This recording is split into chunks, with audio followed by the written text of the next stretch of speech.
So now, from that first year reading with Jugalda, I think we did the whole of book one, the first four cantos gradually. And next year, there was a new class starting with Temi Ben. She was also a wonderful teacher, especially with poetry of Sri Aurobindo. And as it happened, she also started with book one again. So, but I was happy, and I also joined that group, and we read again book 1, 2, 3, 4 with her, and it was like everything was again new, everything was again deeper, everything was again coming with more and more and more insights. And this was like the beginning of an infinite exploration of Savitri. I feel just there is no end to finding more and more and more into the meaning of Savitri. There is one poem of Sri Aurobindo, a sonnet, that I feel often also describe very much the feelings of the light of the Supreme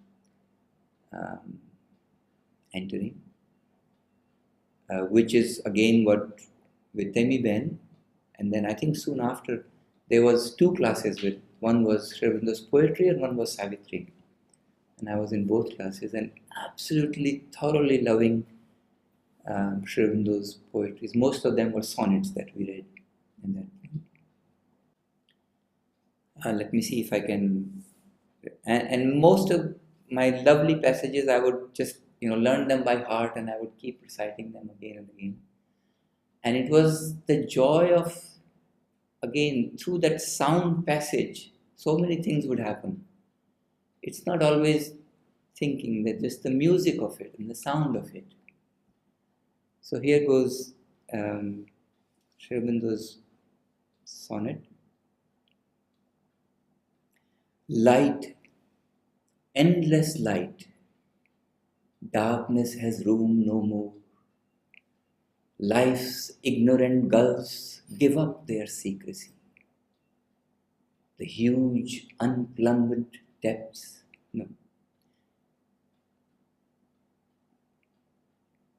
life's ignorant depths, unplumbed before, lie shimmering in a vast expectancy. Light, timeless light, immortal and apart, the holy sealed mysterious doors unclose. Light, burning light from the immortal's diamond heart, quivers in my heart where blooms the deathless rose. Light in its rapture, leaping through the nerves. Light, brooding light, each smitten, passionate cell, in a mute blaze of ecstasy, preserves the living sense of the imperishable.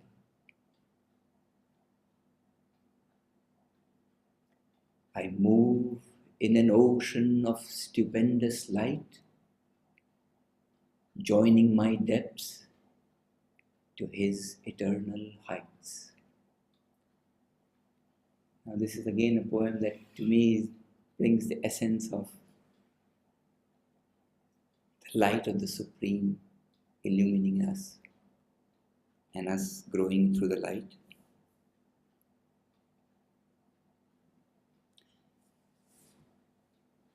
Now, it became more and more one of the happiest things to do, and at times not a fixed routine, but a happy looking forward to the time that in a day when I would just open Savitri and start reading.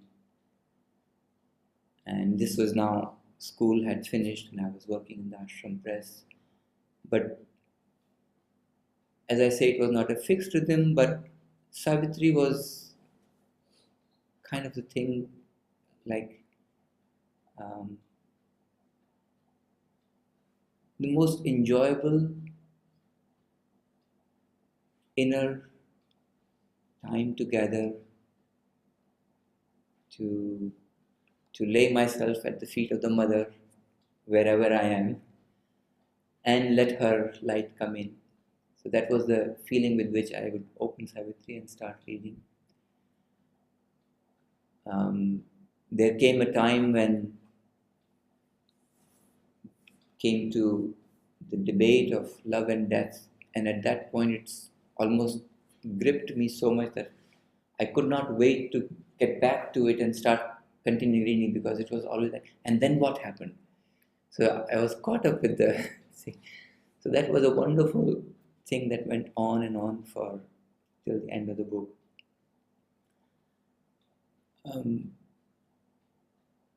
I didn't read book 2 for a very long time, the Yoga of the King.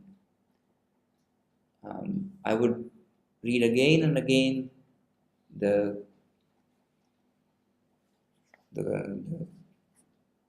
one of the most loving passages are the vision and the boon, and the house of the spirit and the new creation. Those passages I would read again and again. At some point I had even started, because it was just for enjoyment. I would remember many passages by heart, and kind of they will go through my mind again and again during the day, anytime. But it was the house of new creation that so often I would just it's actually the whole of book 3 is just I have not chosen any passages to read today, but maybe in my narration I come to those years where I was also taking part in many stage performances in the ashram, and I think it was in 1980 Christoph decided to do the book 8 and 9 of Savitri, and he asked me to do the role of Satyavan. It was a very simple role at that time, because all it happens in book 8 is they go to the forest.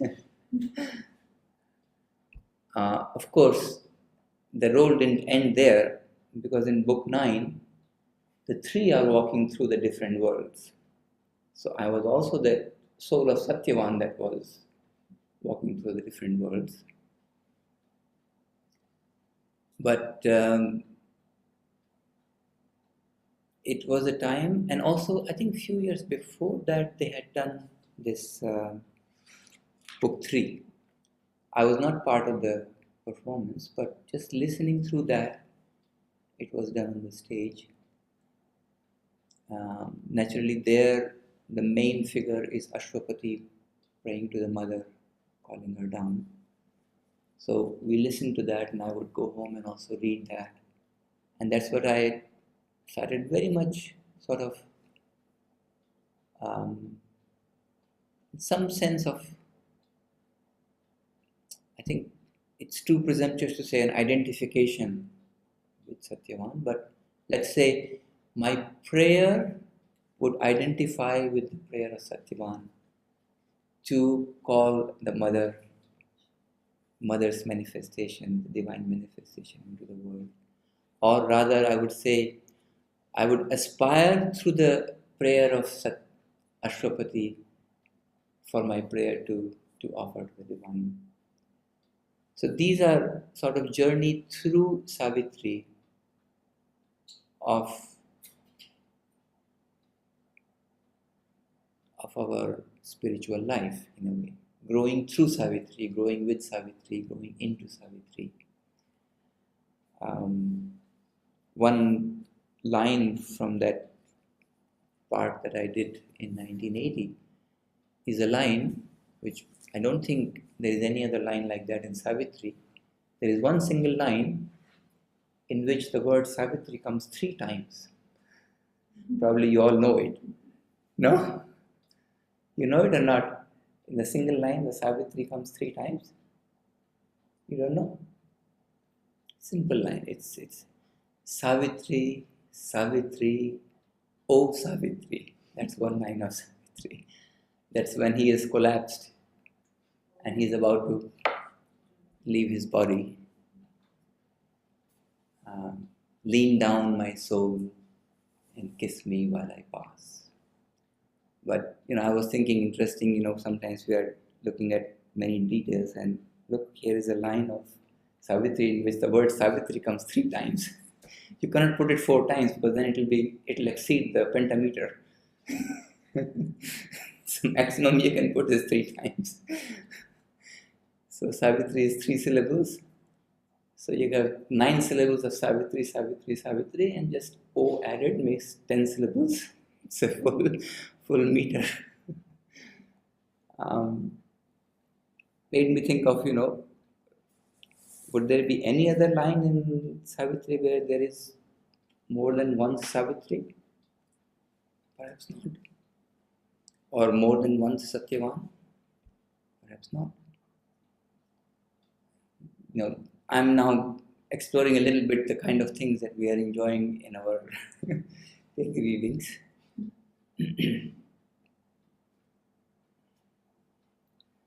But there are lines where both Satyavan and Savitri appear Yeah. in the same line. That you had just mentioned last time, and when you were speaking about that, then I was thinking of this line already. There are 5 lines with it. Yeah. In fact, I will be reading one of those passages today. In fact, that's the last one I want to read today, and I will come to that stage in my today's presentation. The next thing that I would like to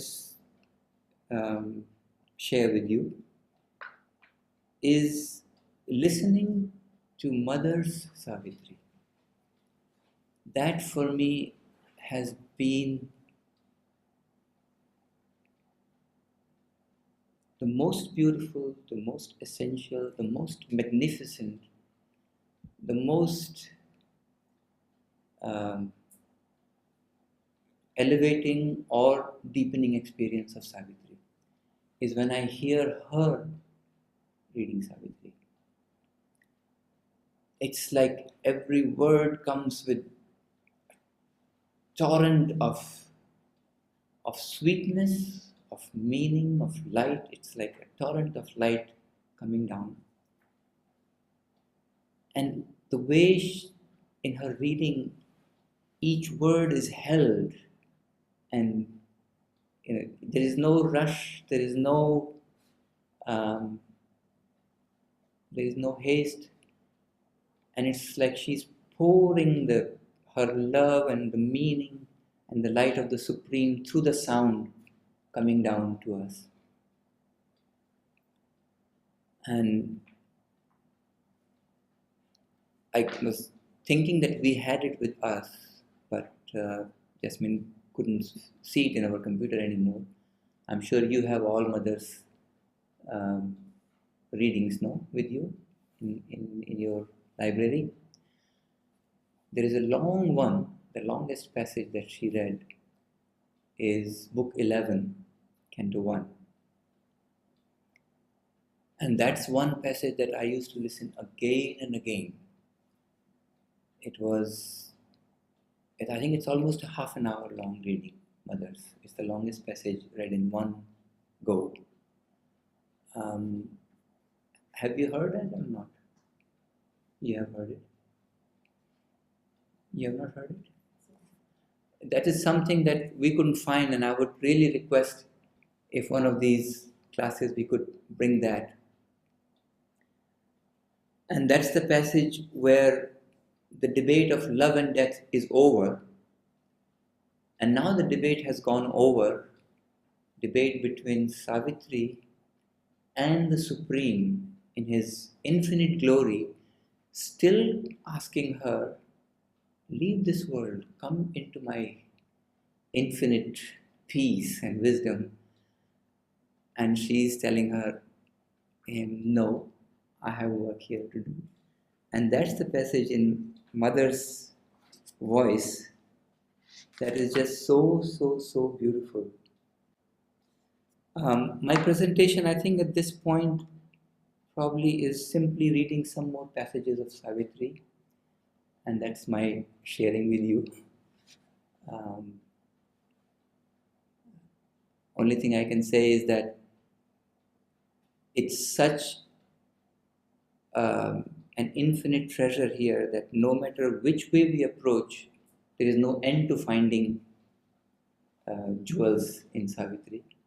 And I'm also as much enjoying now with the way he's bringing out so many wonderful aspects of Savitri in the class.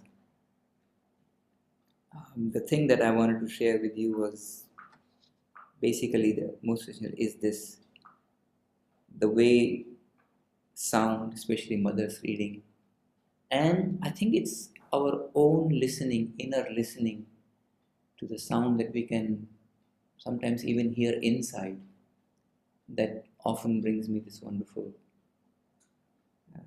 experience. So I will read a few passages now of this book 11, Canto 1. It starts at section 7.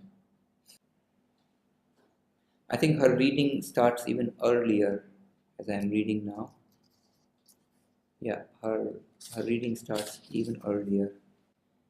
Choose, Spirit, thy supreme choice not given again.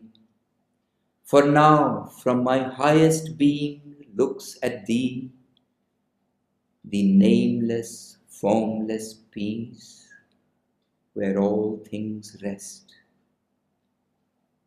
It's a happy, vast, sublime, no, in a happy, vast, sublime cessation, no, an immense extinction in eternity, a point that disappears in the infinite, felicity of the extinguished flame, last sinking of a wave in a boundless sea, end of the trouble of thy wandering thoughts, close of the journeying of thy pilgrim soul. Accept, O music, weariness of thy notes, O stream, wide breaking of thy channel banks.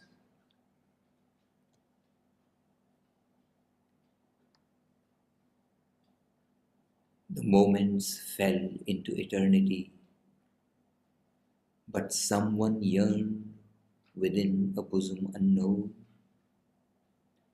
and silently the woman's heart replied, Thy peace, O Lord, a boon within to keep, amid the roar and ruin of the wild time, for the magnificent soul of man on earth. Thy calm, O Lord, that bears thy hands of joy.